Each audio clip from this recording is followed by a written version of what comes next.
آج میں آپ کو یوریتھرل اسٹرکچر کے بارے میں بتانے جا رہا ہوں. یہ کیوں ہوتا ہے، اس کی وجوہات کیا ہیں اور اس کی میڈیسن کیا ہیں. تو بغیر وقت ضائع کیے چلتے ہیں ویڈیو کی طرف. السلام علیکم، میں ہوں ڈاکٹر سید محمد فاروق ترمزی. امید ہے کہ آپ خیریت سے ہوں گے. سب سے پہلے تو جن دوستوں نے ابھی تک میرا چینل سبسکرائب نہیں کیا ان سے گزارش ہے کہ چینل کو سبسکرائب کریں، ویڈیو کو لائک کریں اور ویڈیو پوری دیکھیے گا، کیونکہ یہ ویڈیو بہت امپورٹنٹ ہے.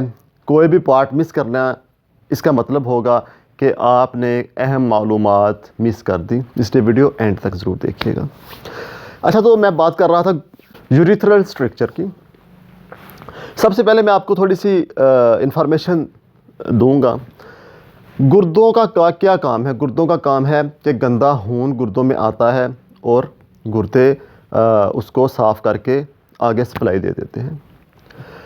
اب جو صاف کرتے ہیں اس کے اندر سے کیا کیا نکلتا ہے؟ اس کے اندر سے پانی نکلتا ہے، یوریا نکلتا ہے، کریٹینن نکلتا ہے، سوڈیم نکلتا ہے، پوٹاشیم نکلتا ہے. یہ سارا کچھ خون اس کے اندر سے نکال کے گردے خون کو صاف کر کے آگے سپلائی کر دیتے ہیں. سارے جو لوازمات، یہ ساری جو چیزیں گردوں نے نکالی ہیں وہ پیشاب کے اندر شامل ہو جاتی ہیں. آپ کو پتہ ہے کہ گردے ایسے، آپ گردوں کی تصویر آپ دیکھتے ہیں، ان کے سائڈوں پہ ایسے دو نالیاں اور نیچے یوریتھرا ہوتا ہے. تو جو دو نالیاں ہیں نا، گردے جب خون کو صاف کر کے یہ سارا چیزیں باہر نکالتے ہیں تو پیشاب چھن کے نیچے یوریتھرا میں جمع ہو جاتا ہے. تقریباً 800 ml تک جب یورین جمع ہو جاتا ہے تو ہمیں حاجت ہوتی ہے، ہمیں پیشاب کرنے کی حاجت ہوتی ہے. ہمارا نظام ہمیں کہتا ہے کہ ابھی آپ کو پیشاب کرنے کی ضرورت ہے، اور اس طرح پھر یوریتھرا سے ہوتا ہوا پیشاب باہر خارج ہو جاتا ہے. نالی کی چوڑائی اس حساب سے ہوتی ہے کہ پیشاب آرام سے گزر جاتا ہے. لیکن اگر نالی میں کوئی رکاوٹ آ جائے، نالی پتلی ہو جائے یا اس کو کوئی سائڈوں سے کوئی پریشر آ جائے، وہ ایسے نالی ہے اور اس کو وہ ایسے درمیان سے ایسے ہو جائے، مطلب کسی بھی قسم کی رکاوٹ آنے کی صورت میں، کسی بھی قسم کی رکاوٹ آ جائے، اس سے ہم یوریتھرل اسٹرکچر بولتے ہیں. میلز میں پروسٹیٹ گلینڈز ہوتے ہیں. یہ پیشاب کی جو نالی ہے ان گلینڈ سے ہوتے ہوئے جاتی ہے. اکثر یہ ہوتا ہے کہ گلینڈز بڑھ جاتے ہیں. گلینڈز بڑھنے کی وجہ سے وہ نالی پہ دباؤ ڈالتے ہیں اور نالی سکڑ جاتی ہے، تنگ ہو جاتی ہے. پیشاب کا جو فلو ہے وہ متاثر ہو جاتا ہے. سارے کا سارا پیشاب جو یوریتھرا میں جمع تھا وہ سارے کا سارا خارج نہیں ہو پاتا. پیشاب چونکہ سارا خارج نہیں ہو پاتا تو بار بار پیشاب کی حاجت ہوتی ہے، بار بار پیشاب کی حاجت ہوتی ہے. تھوڑی تھوڑی دیر بعد، 10 منٹ بعد، آدھے گھنٹے بعد، 15 منٹ بعد، 20 منٹ بعد پیشاب کی حاجت ہوتی ہے. بعض اوقات ایسا بھی ہوتا ہے کہ پیشاب اب کر رہے ہیں، فلو ایک دم رک جاتا ہے. پھر آپ فوکس کرتے ہیں، پھر پیشاب درمیان میں پھر رک جاتا ہے، مطلب پیشاب کے فلو میں بھی رکاوٹ آ جاتی ہے. اس سارے سسٹم کو، پیشاب کی رکاوٹ کو، وہ کسی بھی وجہ سے ہو، یوریتھرل اسٹرکچر بولیں گے. اچھا، اب اس کی وجوہات جانیں گے کہ یہ کس وجہ سے ہوتا ہے. اس کی بہت ساری وجوہات ہو سکتی ہیں. اکثر لوگ پروسٹیٹ گلینڈز نکلوا دیتے ہیں. نکلوانے کی صورت میں بھی بعض اوقات پیشاب میں رکاوٹ کسی نہ کسی وجہ سے آ جاتی ہے. اس کے علاوہ کوئی ایکسیڈنٹ ہو جاتا ہے آپ کو، ایکسیڈنٹ کی وجہ سے اس جگہ پہ، نالی والی جگہ پہ کوئی چوٹ لگ جاتی ہے، نالی دب جاتی ہے، اس وجہ سے بھی پیشاب کی راہ میں رکاوٹ آ سکتی ہے. یوریتھرل اسٹرکچر ہو سکتا ہے. یا یوریتھرا میں کوئی انفیکشن ہو جائے، کسی بھی قسم کا انفیکشن ہو، اس کی وجہ سے بھی پیشاب میں رکاوٹ آ جاتی ہے.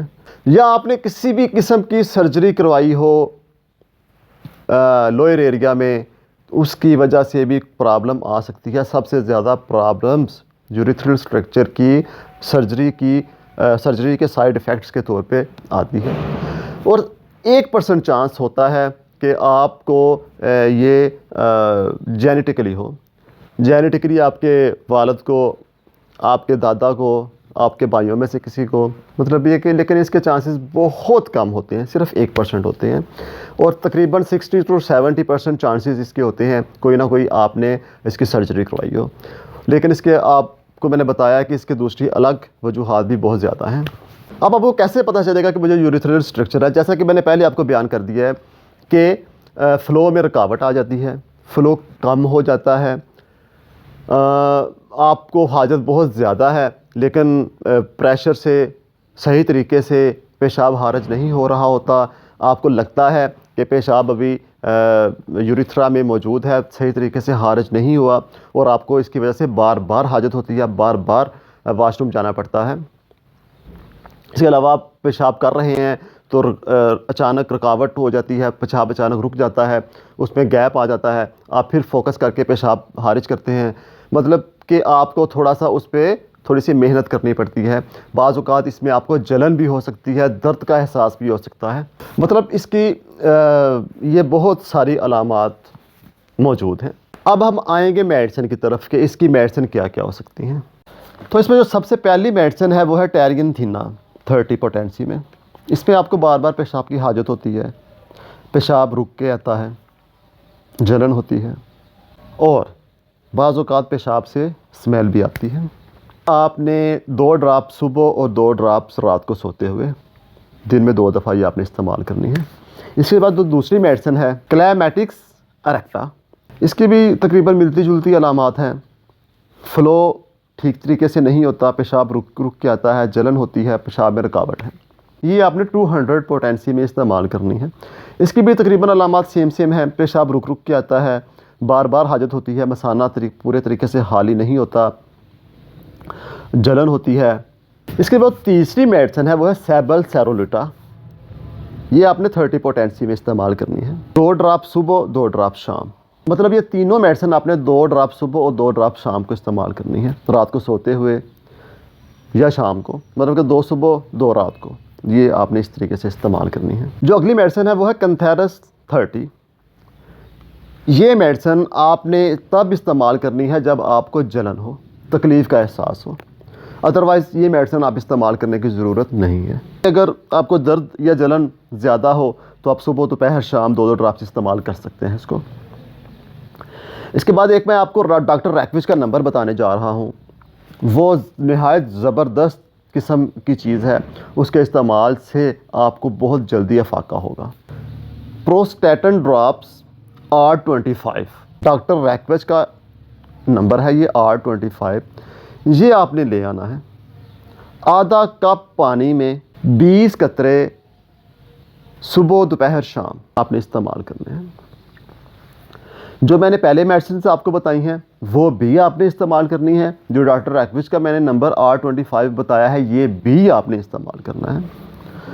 مطلب یہ ساری میڈیسنز انشاءاللہ اللہ کے فضل و کرم سے ان کے استعمال کے بعد آپ کو پتہ چلے گا، آپ کے پیشاب میں فلو ٹھیک ہو جائے گا، جلن دور ہو جائے گی، پیشاب کی نالی میں جو رکاوٹ آئی ہے، جو سکڑ گئی ہے یا جو اس کو دباؤ آ گیا ہے، وہ سارے کا سارا کلیئر ہو جائے گا، پیشاب کی نالی سیم پہلے والی پوزیشن پہ واپس آ جائے گی۔ یوریتھرل اسٹرکچر ہے، یہ بہت کامن پرابلم ہے، تقریباً موسٹلی بندوں کو یہ ہوتا ہے، کسی نہ کسی وجہ سے کوئی نہ کوئی وجہ اس کی بن جاتی ہے اور یہ رکاوٹ ہو جاتی ہے۔ بعض اوقات صرف رکاوٹ ہی ہوتی ہے، لیکن میں آپ کو بتا دوں کہ یہ پہلے تو رکاوٹ ہوتی ہے، لیکن جب یوریتھرا میں آپ کا یورین جمع رہتا ہے لمبے عرصے تک، آپ اس کا علاج نہیں کرواتے تو وہ اس کے اندر یوریتھرا میں پرابلم کریٹ کر سکتا ہے۔ جب یوریتھرا میں بھرا رہے گا، پورے طریقے سے پیشاب خالی نہیں ہوگا تو گردوں تک اس کا اثر جائے گا، گردے فیلئر کی طرف جانا شروع کر دیتے ہیں، کریٹینن بڑھنا شروع ہو جاتا ہے، جس کی وجہ سے ہارٹ کی پرابلمز بھی سامنے آ جاتی ہیں۔ مطلب کہ یہ سارے کا سارا آپ نے مینٹین رکھنا ہے سلسلہ، لیکن مینٹین رکھنے کے لیے آپ کو میڈیسن استعمال کرنی پڑیں گی۔ میڈیسن کے استعمال سے انشاءاللہ آپ بالکل ٹھیک ہو جائیں گے۔